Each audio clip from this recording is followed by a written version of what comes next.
Assalamualaikum warahmatullahi wabarakatuh. Perkenalkan, nama saya Netania Andreza dengan NIM 220330098. Saya akan mempresentasikan materi fisika terapan mengenai penerapan fisika pada teknologi kulkas dengan dosen pengampu Ibu Dr. Emilia Nur MPD. Baiklah, langsung saja kepada materi yang akan saya sajikan.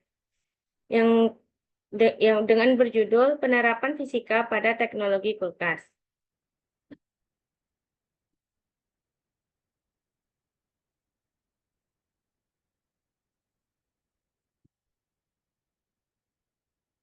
Yang pertama ada penerapan konsep fisika. 1. Perpindahan panas. Konsep perpindahan panas sangat penting dalam sistem pendingin.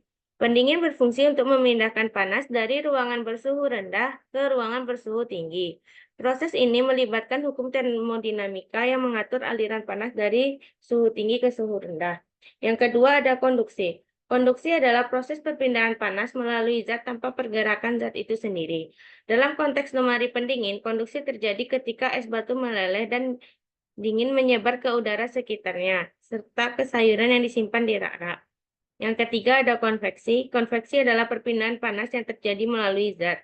Dalam lemari pendingin, setelah es batu meleleh di udara, yang lebih berat mengalir ke bawah, mendinginkan sayuran yang ada di rak-rak. Proses ini menunjukkan bagaimana aliran udara dingin dapat membantu menjaga suhu rendah di dalam lemari. Yang kelima ada efisiensi energi. Efisiensi ini dapat dihitung dengan membandingkan energi yang digunakan untuk mendinginkan sayuran dengan energi yang dihasilkan dari pelaburan es. Yang keenam ada suhu dan termodinamika. Pengukuran suhu maksimum yang dihasilkan dalam ruang pendingin dan bagaimana suhu tersebut mempengaruhi kesegaran sayuran adalah penerapan konsep termodinamika. Selanjutnya ada penerapan konsep fisika.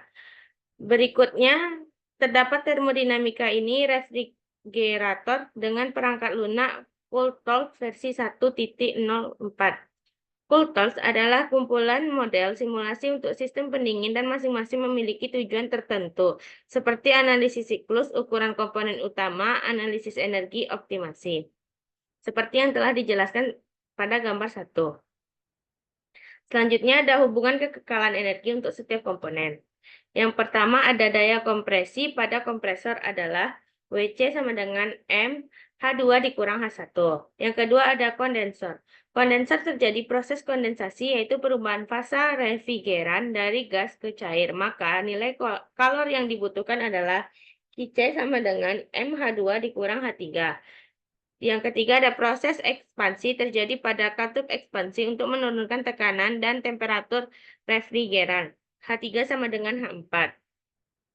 Selanjutnya, yang keempat, pada evaporator terjadi proses evaporasi, yaitu proses penyerapan kalor oleh refrigeran dengan persamaan QE sama dengan MH1 dikurang H4. Selanjutnya ada efisiensi termal sistem kompresi uap dihitung dengan persamaan N jenis kom WI sen per W H2S dikurang H1 per H2 dikurang H1.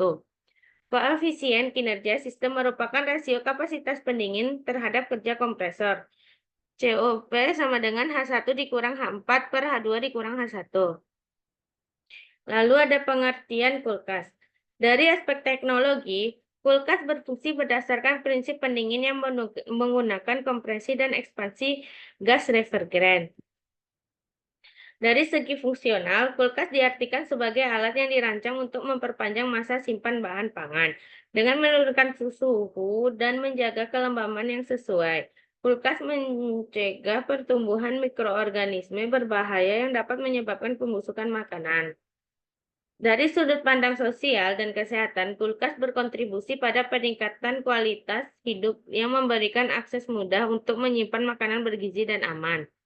Selain menjaga makan dari kontaminasi, kulkas juga mendukung gaya hidup sehat di era modern. Lalu ada sejarah perkembangan.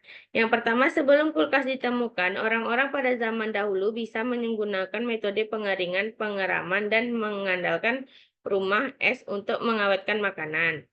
Seperti yang tertera pada gambar 2, rumah es untuk pengawetan makanan. Namun teknik ini hanya lazim dipakai oleh mereka yang tinggal di dekat pegunungan es. Lalu selanjutnya pada tahun 1805, sebuah mesin pendingin yang menggunakan uap sebagai pengganti cairan pendingin berhasil dirancang oleh Oliver Evans. Berselang 29 tahun kemudian, tepatnya di tahun 1934, Jacob Perkins yang merupakan seorang ilmuwan Amerika menciptakan sistem pendingin kompresi dan berhasil menyempurnakan temuan sebelumnya.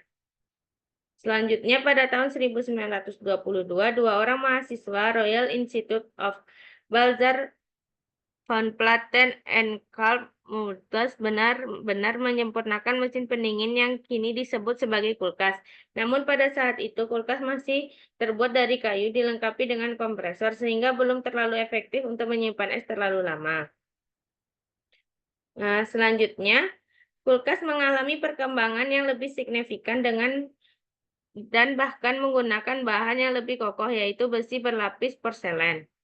Namun sayang, kulkas pada masa ini masih menggunakan zat berelang dioksida sehingga dapat mengganggu kesehatan mata.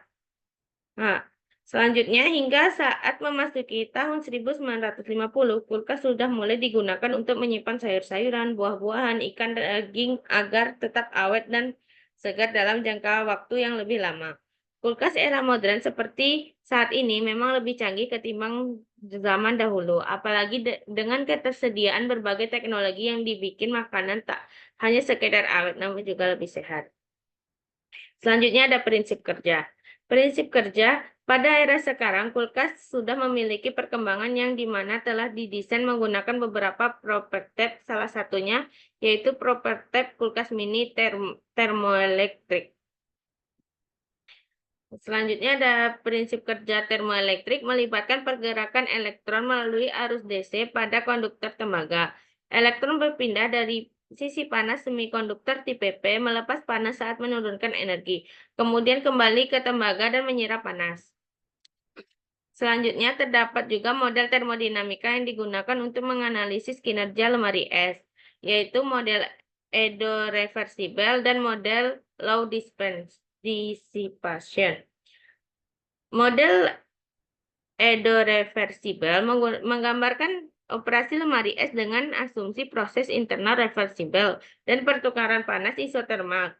Namun, asumsi ini dapat membatasi akurasi. Yang kedua, model low dissipation oleh realistis dengan memperhitungkan dispersi energi selama transfer panas. Meskipun lebih kompleks, perbedaan utama kedua model terletak pada asumsi penerapan dalam analisis kerja lemari es.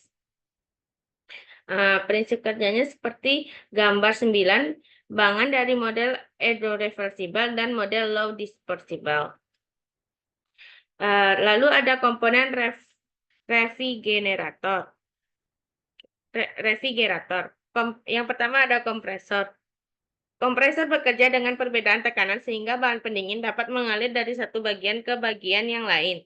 Dari sistem berfungsi untuk menghisap refrigeran dari evaporator dengan suhu tekanan rendah lalu menempatkan refrigeran tersebut sehingga tekanan suhunya meningkat untuk kemudian dialirkan ke kondensor. Selanjutnya ada ekspansi. Katup ekspansi digunakan untuk mengekspansi secara adiabatik cairan refrigeran yang bertekanan dan bertemperatur tinggi sampai mencapai tingkat keadaan tekanan dan temperatur rendah. Lalu ada evaporator.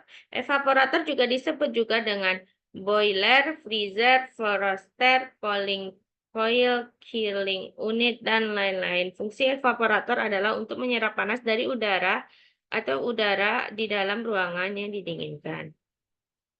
Sekian presentasi saya pada hari ini.